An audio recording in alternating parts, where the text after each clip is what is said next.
It is time to pass judgment. That's right, I am ready to give you my verdict on 20 products that I have been testing out over the last several weeks that I bought during the holiday sales. So I've got eye products, complexion, tools, and even fragrance. And we're gonna go through it all. I'm gonna give you my speed takes on each of these. Before we get into it, if you don't mind, hit like on this video and subscribe. And now, let's go. All right, gang, we are starting off with eyes today because I am ready to make an immediate ruling on one of these products as being guilty of being too expensive and not good enough. This is the Makeup by Mario palette. This was this holiday season's release called Moonlight. I have tried and tried and tried to make this palette work for me. It is even the eye look that I am wearing today. It took way longer than it should have for me to create this look. There are only 2 shades in here that are worth saving, that being this blue and then this white shade that has sort of a blue shimmer to it. Otherwise, this palette deserves to be on death row. All right, gang, next up we have mascara. And today I'm gonna talk about the Tower 28 Make Waves Mascara in Drift. This is me jumping onto the trend in brown mascara. I thought this might be a good fit for me given my hair color and my lighter complexion. I don't think it's brown enough to make a big enough difference and warrant purchasing a whole other tube of mascara. So I will not be repurchasing this, although I remain a fan of the mascara in black. Now, let's talk about the Makeup Forever Artist Color pencils. I bought a set of these, and today I wanted to talk to you about Wherever Black, Wherever Walnut, and All Around White. First up, the black pencil. If you're looking for a black eyeliner that you can maybe smudge out a little bit and then it's gonna lock into place so that you have a nice wing, for instance, this isn't it. I hate to say that about Makeup Forever pencils because I think they're a phenomenal brand, but this does not set down enough like you really need for a black eyeliner. In terms of the white pencil, I originally tested this out as a liner in the waterline. And the fact of the matter is, it's really just too white for that purpose. So you can see it there. It doesn't look natural. There may be some other artistic ways that you can use this, but unless you're really inclined that way, I wouldn't pick this up as a freestanding pencil. Finally, let's talk about Wherever Walnut. I have been using this as a lip liner and I think it's great. It's a pretty natural color. It goes with a lot of the lipsticks that I enjoy. And so I am becoming a lip liner girl and I will definitely be using this again. All right, let's talk complexion products. I bought quite a bit in this category as a part of all the holiday sales, and blush definitely got me. So let's talk through each of these. First up, the Tower 28 blush in Finest Hour. I absolutely love this blush. In fact, I've really had to force myself for the purposes of testing and reviewing to put this blush down and grab something else because I naturally just want to grab for it again and again and again. I do think you have to use a light hand, but if you do, it comes out looking so natural. It's so easy to use, and I love this product. Other blushes. The Say Blush in Mauve Glow. This is a combo blush, little bit of highlighter, even a little bit of sculpting with this one. I have been enjoying this one quite a bit, just to show you that shimmer there. It is the blush that I am wearing today. I like that this is kind of a 3-in-1 in terms of the sculpting, the highlighting, and the blush. I will say that when I compare it to the third blush that I'm reviewing today, the Charlotte Tilbury Blush Wand, these two read very similarly on my cheeks. Both just very peachy, very natural. They are both good products. If I had to pick one, for me personally, I think that I would go with the Say Blush in Mauve Glow. But overall, I am determining that all three of these blush products are winners. Next up, let's talk about concealer. So I actually have another concealer that I could be reviewing in today's video, but because I keep reaching for this Tower 28 concealer over and over and over again, I'm not ready to talk about that other one. So I've just given you, therefore, my review on this one. It's great. I love it. It is a serum concealer, which means that it has a nice, thin, hydrating texture to it. It feels very lightweight. It doesn't crease on you. I have absolutely fallen in love with this, and we'll probably end up keeping this in the stable for some time. Now let's talk about contour. So I bought the contour stylus from Victoria Beckham Beauty in travertine. And so I bought this to use on my nose alone.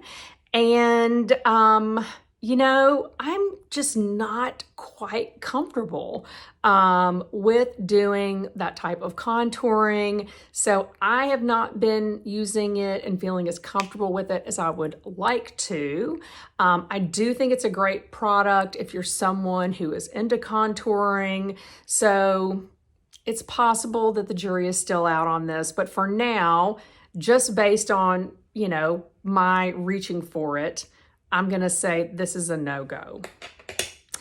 And then foundation. Okay, so I tried two new foundation products during this season.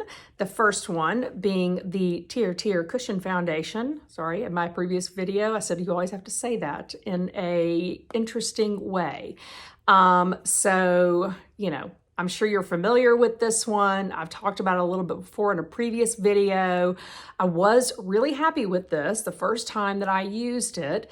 Since then, I've had more and more trouble using it, where I feel like it's just making my pores more visible, my skin look a little drier. I have to work with it a little too much. It's just not as easy, doesn't go on as flawlessly and as quickly as other foundations that I have. So, guilty of not being good enough. Finally, let's talk about the Dior Stick Foundation. Okay, so this has been a bit of a journey as well. When I first tested this out in a video, I really liked it. I thought it looked great. Since then, I've tried it multiple times, have struggled with it. Again, felt like it made me look dry and haggard, and it emphasized my texture and pores.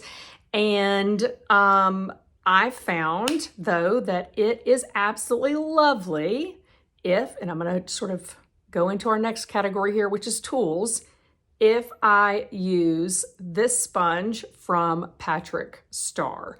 So I've decided I like this, but I only have one way to use it if I have this tool. Otherwise, it's a no-go, but it was so expensive, and it is lovely when I wear it with the right application. So I am giving this the green light. Okay, into tools. As I said, love this for foundation.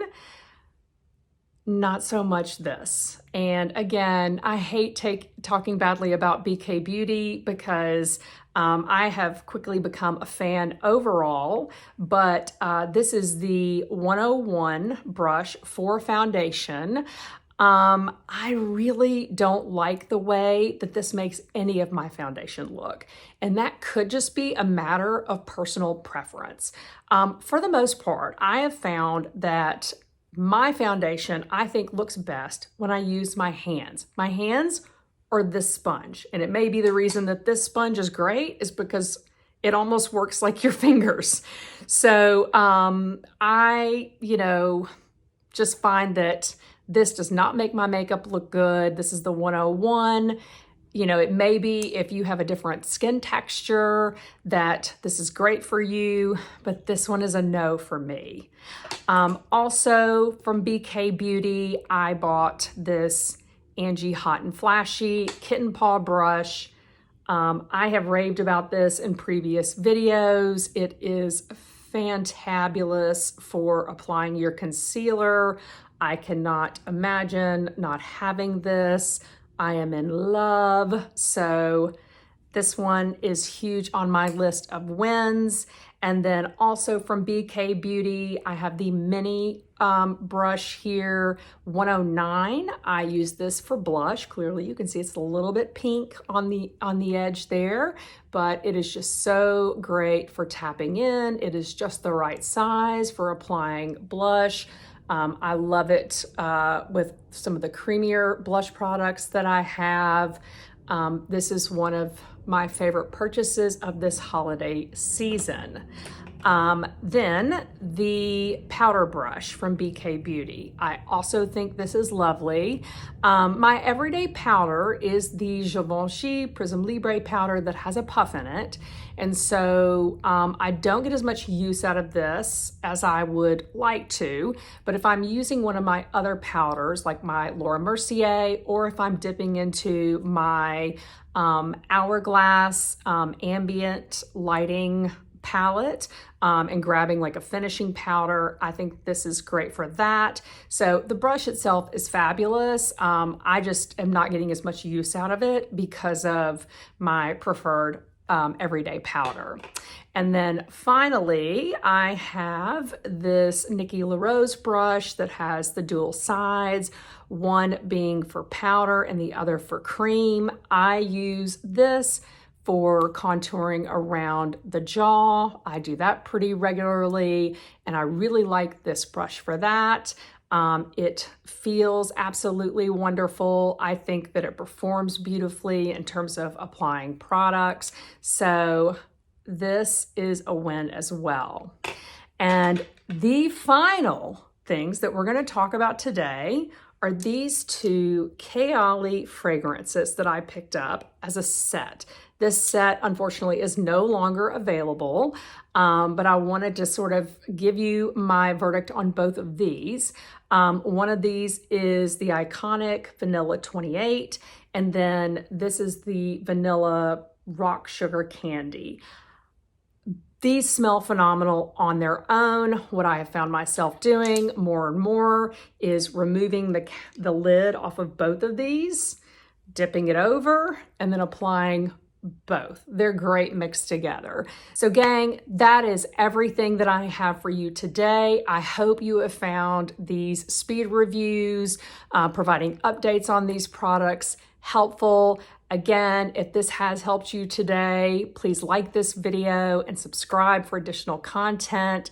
Thank you so much for watching, and I'll see you next time.